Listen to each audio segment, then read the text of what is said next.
in doing that, her leadership has earned recognition everywhere from the Baltimore Sun's Women to Watch to MG Magazine's Ladies Leading the Cannabis Industry.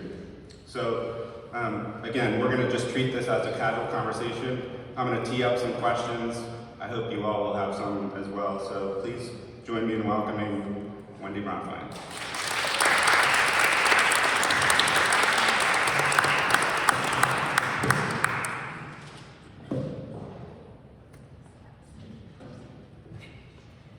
Hello.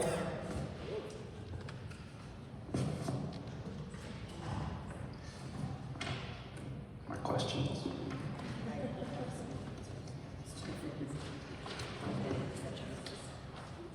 So I know most of these agencies don't have clients in the cannabis industry. That was going to be one of my questions. I think that's the case. But you should all look into that because it is rapidly developing. It's the place to be. But I think many of you do have clients in regulated industries, whether it's government, healthcare, financial, even just dealing with client legal teams. So I think where I want to start is knowing you operate in a heavily regulated space. How do you help, how do you navigate that with leadership, with boldness, even when there are restrictions? I probably should be transparent to say they attempt to give us a lot of fines. Here in Maryland, when we started, we had much more latitude on advertising. When the state changed the program to adult use, they made it much more constrained than it was for years. So I think for us and for Planet, it's been a more trying time the past couple of years because there are deeper nuances of what they like to say is it allowed and not. I think we do take a position of pushing the envelope and how our council interprets the law and how far we can take it, because if we can't give people clarity on what we're producing and what we offer, then everyone is just kind of, there's no differentiation. And at the core of it, these are products with active ingredients and people need to understand what they're buying, why they're buying it. No one's trying to say that they're gonna cure something. No one is 100% trying to speak to children. And those are the two biggest concerns. But I think it's been more difficult, you guys probably feel that too. We also, on the other side of my job, push really hard to get the laws changed. We didn't have any issues for 6 years when we had more fluidity in the ability to advertise. And so we think it's totally reasonable to take it back there. In another state where we operate, we can advertise. And so we don't feel that regulation there, but ironically, we feel it on our packaging. So that was something that we just worked through with Planet because we had to say if we're updating how we look, we need to look at all these states and how their rules are, and then we need to create a core design that if this state says, well, it can only be black and white, and this one says, well, you can only use words, not pictures, how does it not get sort of destroyed and like you lose the brand when we change it? And so I think we did a pretty good job because we've had to transition some of these now, and we were able really to retain how we should look and feel connected. And I don't think until we get a federal change, we're gonna see us overcome this. So, I think that begs the bigger question of when you start a brand, start a business as you have done in a whole new industry that really didn't exist. That means you're making a lot of decisions with no playbook, right? How do you stay confident when you're in that mode of trying to just navigate completely uncharted territory where nobody's done this before and yet I still need to find my path through it? Yeah, well, it's good and bad. So no one's done it before, so we could kind of do anything and try anything that we want, and we've done a lot of that. I think in many instances, when applicable, we'll call it back to sort of ground ourselves in, hey, that's not much different than happens in X industry. particularly on the regulated side. So it's like, is it gaming, is it alcohol, is it healthcare, any of those things, when you can harken back to something that shows normalcy over there, it makes it easier for people to understand it here. I recall, like, there's some crazy antics I've had to do over the years. Early on here, they were going to say that no products could have flavors. And so I went to a CVS and bought like $200 worth of things from the OTC aisle that were like liquid Tylenol for adults that was cherry flavored, and Theraflu, and all these things, and went to a regulator meeting and was like, put it all out. By the way, I got carded because I had so many, I think they thought it was gonna be a mess. And I put it all out and was like, medicine is flavored. Like, for people to be compliant and to take things, it has flavors. Everything here is not for a child, it's for an adult. There's like Rolaids and whatever. And you're being totally irrational. And I've had to do a lot of those sort of weird stunts over the years to sort of make a point about us being able to do what we need to do that is consistent with how any other business works. I mean, that's a big part of who you are, just knowing you bring your authentic self. And so I wonder if you could talk about the role authenticity plays in building a brand, not just a cannabis brand, but we're all trying to build brands, we're all trying to earn trust from some audience. What does that kind of authenticity and your true self mean as you think about brands? So I think it's a place where I struggle in our category because, you know, it gets very common for people to want to produce products that they say is going to help A, B, or C.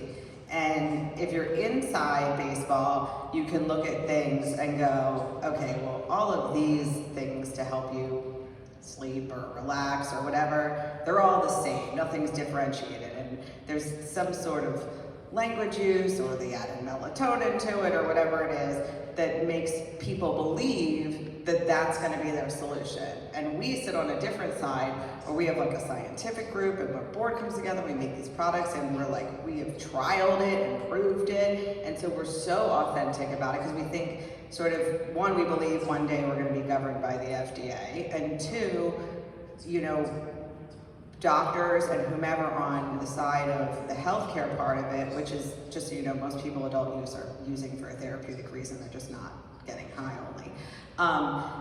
They need that validity because that's how the regular world works.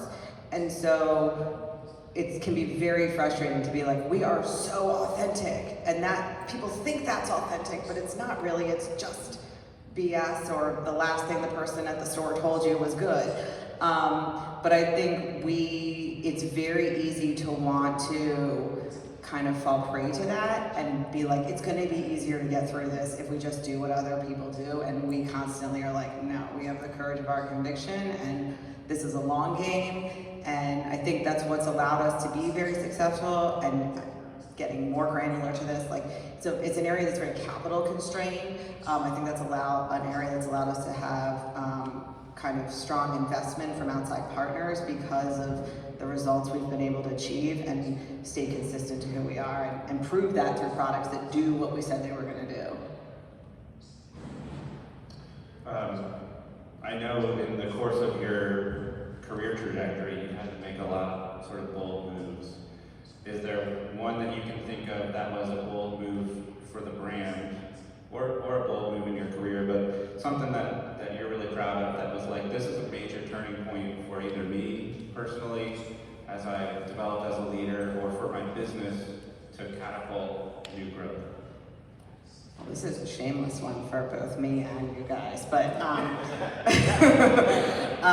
so we just finished a rebrand that went into market in June, and I think that would have to be, and a lot of it went back to an evolved place from where we all started in 2015.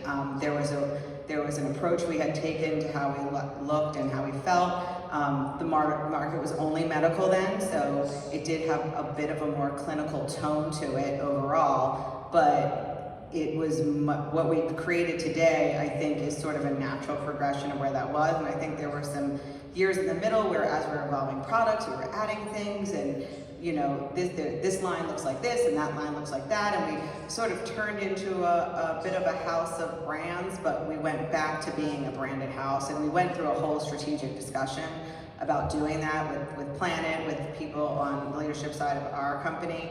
I think it was the right move, and I think where we've landed, you know, we're only, I guess, 90 days into it, but I know that internally and even from like the sales side, the language is much easier. It's much easier for them to talk about our portfolio, to communicate what the products are, for them to be, it was like, if you want to think about, the portfolio was growing over time and it was growing horizontally. And so the changes we made allowed us to sort of narrow it down and let it grow on a vertical path, which I think makes it easier for everyone to understand and absorb. And also, we were very cognizant of like, I think we're elevated, but we're still simple, and we needed some simplicity in there.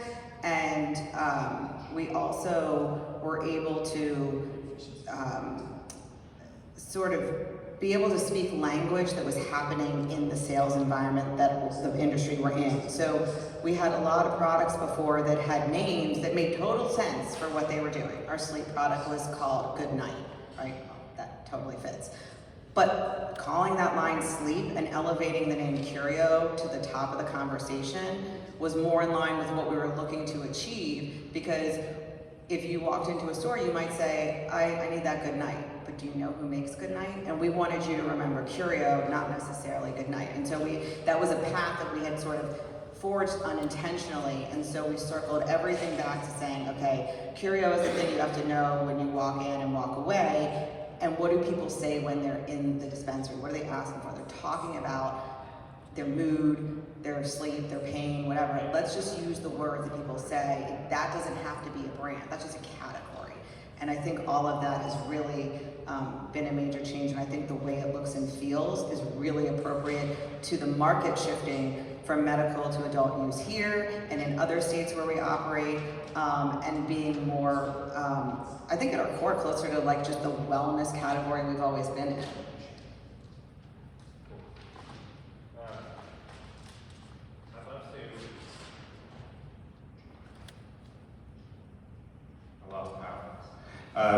We're back.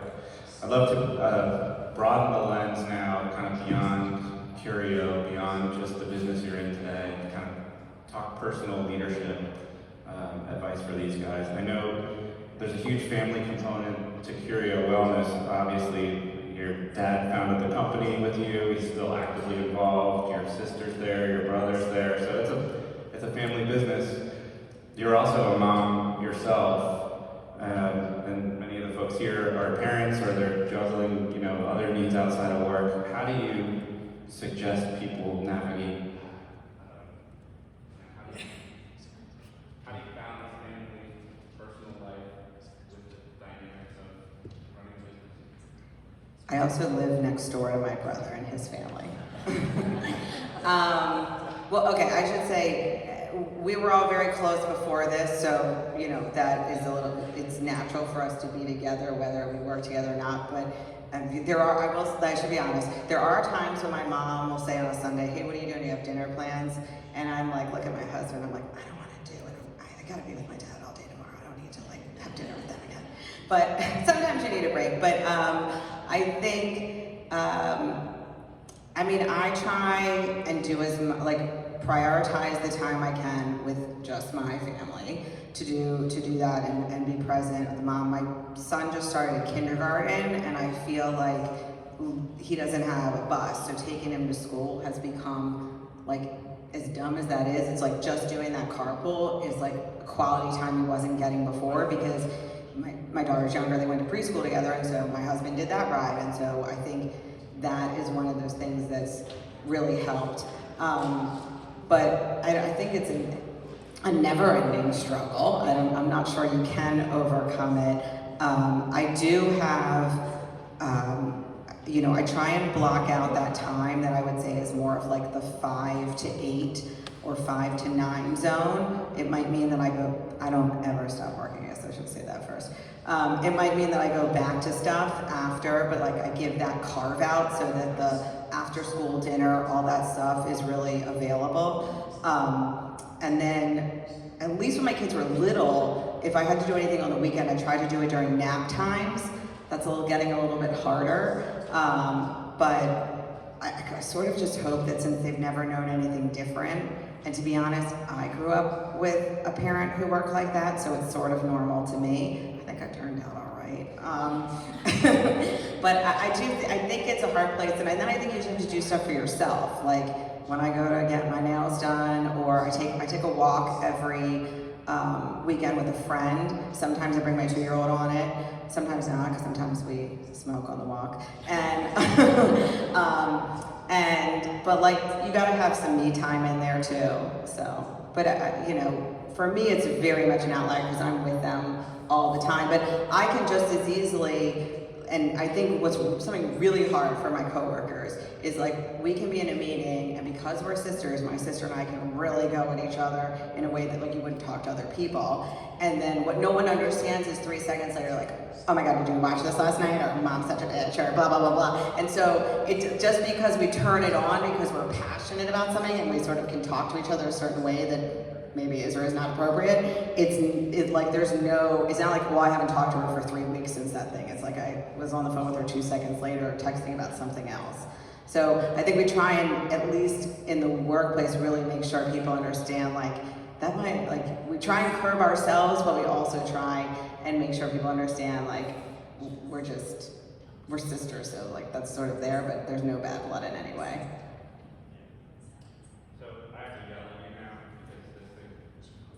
Dead. Ingenious. We killed one mic, but we only need one. If you could, I want you to think back to your early days as a leader, when you were just coming up, trying to find your way, find your style, develop your approach. No doubt, like the rest of us, you had some stumbles, you made some mistakes. If you can think of one, I'd love to hear a story of just like that approach didn't work, but I learned from it and I changed, and it made me a better leader because of it. I feel like my example is I didn't learn from it. What you immediately made me think of is just my sort of willingness to just say what I'm thinking, whether it's appropriate relative to the audience or really fight for what I think is right. And I think I do that a lot. I probably still do it too much in a way that I should pull myself back. But I can definitely think when I was younger, particularly at one of the networks I worked at, people don't want to hear that their ideas are bad. And though it may have been said in a thoughtful way, I think sometimes you just got to keep it to yourself or find a different way to get to that end result. But I feel like there's a head of ad sales at a network I worked at who, to this day, when I think about her. But I think that probably keeping more opinions to myself would have been better. It's funny because we had this conversation at the bar last night, and I think it was one of Mike's 10 tips as well. It's kind of like have a point of view, take a stand, and you're almost saying but be careful about that. Yeah, my dad always says because he's very why can't I say the truth? And it's but you can't tell people their babies are ugly. So.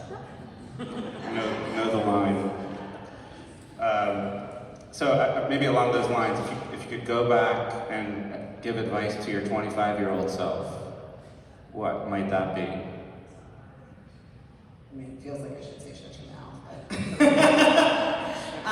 but I think it all just really kind of goes back more to the patience thing, being eager and being ambitious and like you, and so, okay, this is what's the thing, the program you do where everyone assesses, and I did the assessment, what's that called? Predictive index. Yeah, okay, so predictive index. So in our company, we use something called culture index that was very similar.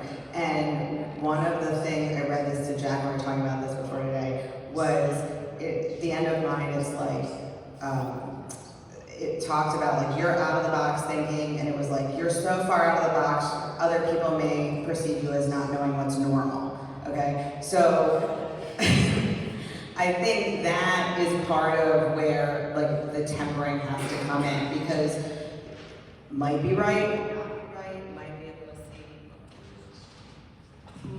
might be able to see something that nobody sees yet, but sometimes that works against me. And so kind of like knowing your audience, knowing the right time. We had a product that sort of had a version of that where it's so commonplace today, and we launched it very early on here, and we were just too early for everyone. And it just, I feel like if we would have waited even 6 months, it would have been more easy for people to absorb it and understand it. So like being too innovative too early, and being too out of the box for where everyone else is, I think is part of that, which is probably goes back to the keeping some of the stuff to yourself. I guess, to me, that translates to like read the room, right? Have the ability to modulate, adjust, understand your audience, which we've also talked about over the past couple days. I think Flong said that was his superpower. To me, if you guys can sharpen that ability to understand who am I talking to, sometimes I can be bold and cavalier, sometimes that's maybe not appropriate, is what I'm hearing you say. Wendy was asking me like, what's going on with these banners behind us? So I explained the workshop that we did yesterday, but I'm curious, like if you had that task to, quickly come up with a mantra or a leadership phrase or word or something you value, what do you think you might put on your flag? Aspirational, that's always, I feel like it's so, I feel like I'm always telling you the negative things, but when I think it's a positive though. When I worked in television and I had to like write a lot of, I did on-air promos, and I would write like scripts and copy, and I'd go to my boss and he'd be like, Wendy, that's a $20 word, I need a $5 word. And by the way, it wasn't like a big word, but it was just like, I'm always trying to bring everyone up to the conversation, not dumbing it down to the lowest common denominator. But I think over the years, it's sort of found its way to be modulated so that you can bring people along. Because there are plenty of aspirational brands out there, and I think they find a very large audience. But how do, like, to kind of what you were saying before, how do you like read the room and bring people along on the ride at the right time? I think if you're too aspirational too soon, you're not going to catch as many fish. So we've got a couple people in the back of the room who work on Curio, and knowing you've been both a client, you've been on the agency side, you know what this room deals with, but you're on the dark side now, I think, or I don't know, maybe we're the dark side, but you're on the other side. Not to put those guys on the spot or on blast or anything like that, but just advise the room, like what could we as agencies do better for our clients that you expect, that you hope for. I hope you get it from Planet, but even if you don't, just be honest, like this is what I wish agencies would do for clients more. Okay, so when you're in a regulated space, I think like being as read in on your like rules and constraints is really important, so that you just don't have to educate or remind or whatever. Now, of course, new things are going to come along, and it is our responsibility to share it, but it feels like that needs to be like a Bible or like a reference that's there, like, oh, we have this great idea. Okay, will it fly or no? And if we think it's really good, then it's an opportunity for us to say like, okay, well, let's take it to them and see if there's a creative way we can pull it off. I think the other is kind of trying to inhabit the world of that, like whatever that consumer of that brand, that company is, as much as possible. I mean, I'm not saying you have to go use cannabis if you don't want to use it, but just observing the marketplace and understanding what's going on, whether that's like following their trade magazines or visiting retail locations that relate to where they sell stuff. I think that's also very important. And I think paying attention to whoever the competitors are, knowing who the client thinks are the primary competitors, and I think that's also like the good and the bad, right? Because there's competitors that we have that we think are really fantastic, and there's ones that we think are like, they do well, but they don't really stand for the best stuff. So kind of knowing all the players is important too. Cool. I'd love to open it up to you guys for questions. I know many of our speakers, we've sort of run out of time, and we've said like, find them afterwards. We hope you'll follow up. But we've got a chance now to pose questions to a client.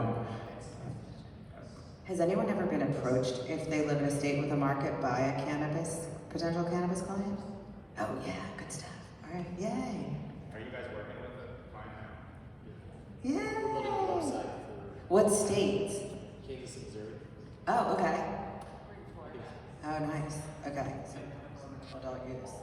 Who's your Kansas, Missouri, can I ask? Oh, the client at Detour. I don't know. Okay. Nice.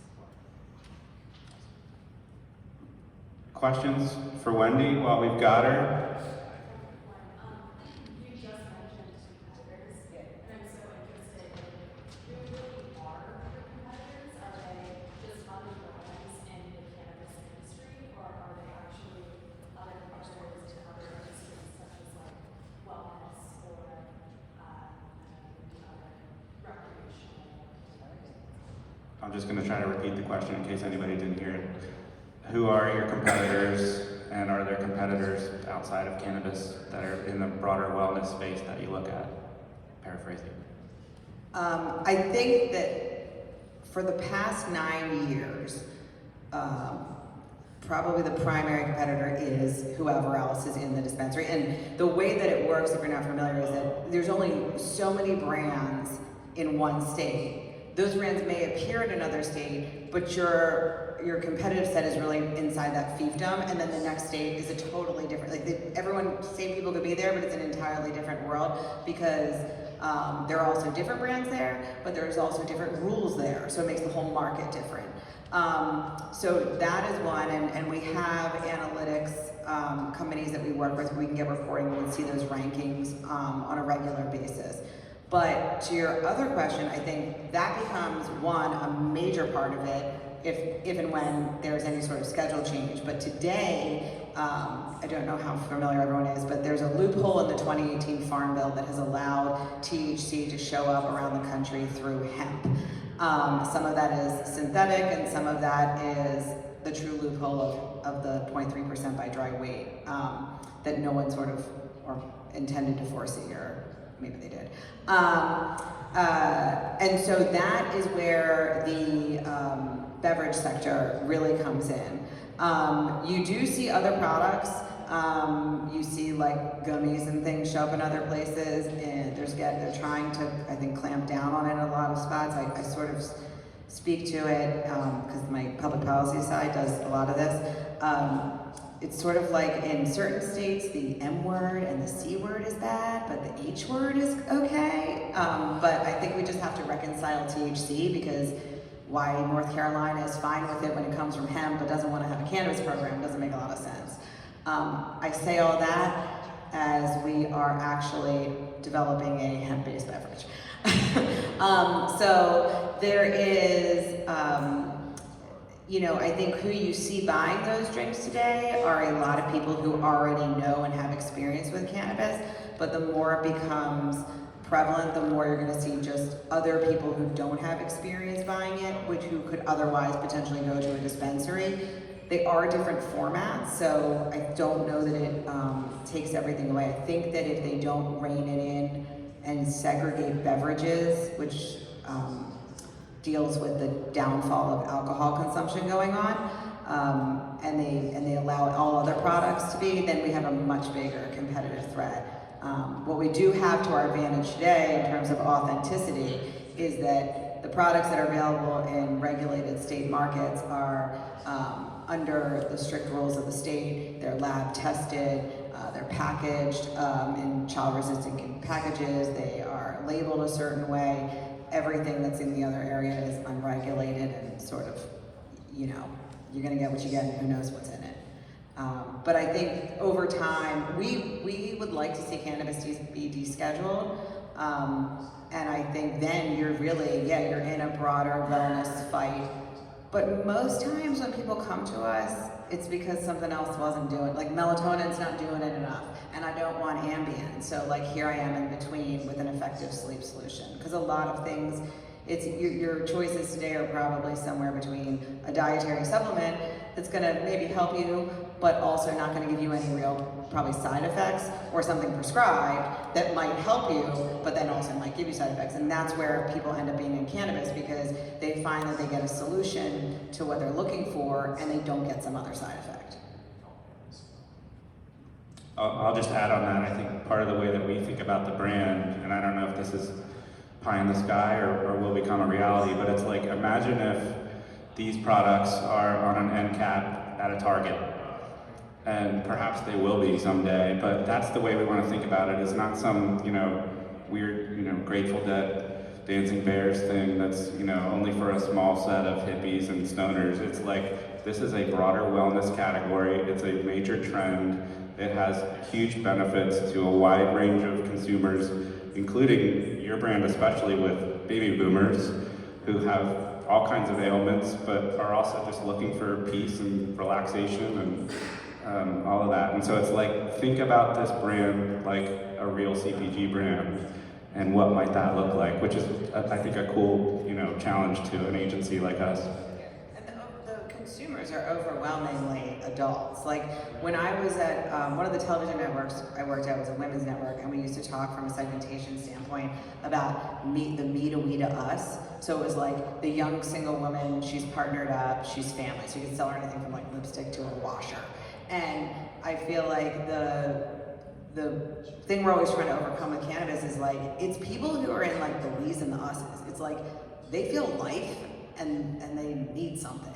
Either they're aging and it gets a little bit more therapeutic, or it's just like stress and they just either want to feel good or feel relaxed. And so I think if you kind of were able to eavesdrop on most like adult use sales conversations, they fall into the mood correction, relaxation, sleep, sometimes some pain. Like, that's really why everyone's there.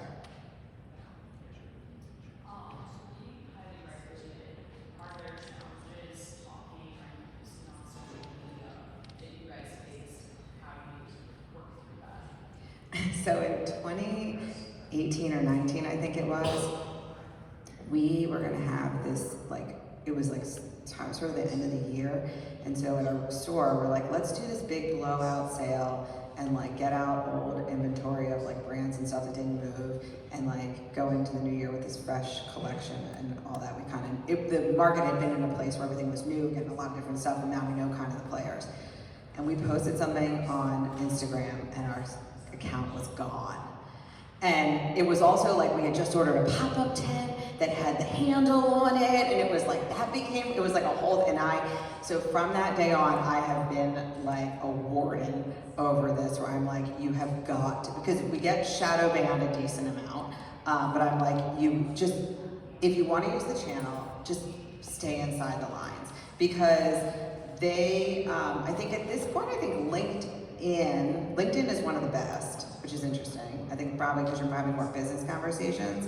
But if you go into like the small print on like Instagram and Meta and stuff, we fall into like the no violence, no drugs, blah, blah, blah.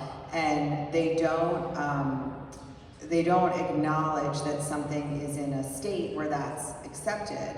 And so you really have to be sensitive to what you post. I mean, sometimes you can see there's like coded ways people say things, what the imagery is. I don't even know today. I mean, Audrey, not to be about, might have better perspective on what we know today about how it's scanning on like what if it's looking for, and we also don't know sometimes if it's like literally competitive moves. Like I'm gonna report that post, and then the account's gonna get shadow banned just to screw you. But it's definitely a really hard place. I think that Twitter said they were gonna take ads from cannabis, but I don't know if anyone has really kind of gone deep on it. There are some outlets where we've been able to overcome the shortcomings of that through other channels where people have figured out how to be able to advertise, and we're taking advantage of that and using it as a competitive advantage. But it's definitely a place where, like, if you just think about your general feed, you've got to sort of play it safe. And sometimes I think it's more so from your competitors than even from the platform itself. But again, like, I think if we see us descheduled or moved to Schedule 3, I don't know that we'll get burned by this as much because the no drugs, we won't be a Schedule 1 substance anymore, and that might change the course for us, which would be meaningful. Other questions? I have one. And I don't even know this about you, whether you're a reader or a podcast listener or a blog follower, but is there a leader you follow, a book you've read, something you've heard or watched that you thought was inspirational that you could share for these guys? I feel like this is cheesy, but I like how I built this. I like listening to other businesses and their stories of how they came to be. We actually just went through this whole echelon front training in our organization. When we started it, I have to say I was very much against it. It's started by former Navy SEALs, and so in this leadership and management style book, every chapter is like the on the ground. They're like, we're in Fallujah, blah blah blah, and then it's like work. And it was funny because we had a meeting and we were talking, the leadership team was talking about it, and I was referring to something, and I was like, well, it's like they're telling you about the story, and then it's like application to business, and I had listened to it on Audible, so nobody else knew that sort of moment happens in the story. But I think in the end, we did like this whole training program through it, and it really focuses on decentralizing how your team works, cover and move, which is really about being collaborative and thoughtful of other people, and it's all rooted in something called extreme ownership. That's the name of the book, and simple. And so like that has now given us a language to use together in the office, where like you're gonna go do something and you go, well, wait a second, like, are we covering and moving for each other? Is what we're suggesting simple? Is it really through a decentralized lens? And we can catch ourselves better from falling into ways of working that are less effective. And I think in the end, it's actually been really great. And the reason I was turned off from the game is I found it to be so aggro. And I was like, we are bright and happy wellness and like aspirational stories of how people's lives are going to change and how we can change them. And we're reading this story by these like these Navy SEALs who are like, argh! And I'm like, this does not feel like the right energy. But the core principles, I think in the end, were really good. And the way that their facilitator came in and we did these sessions was very different than like hearing the war stories. And so I think, and I think the simple piece has really played a role in all the rebrand stuff we've done as well. Anybody else? Thank you guys.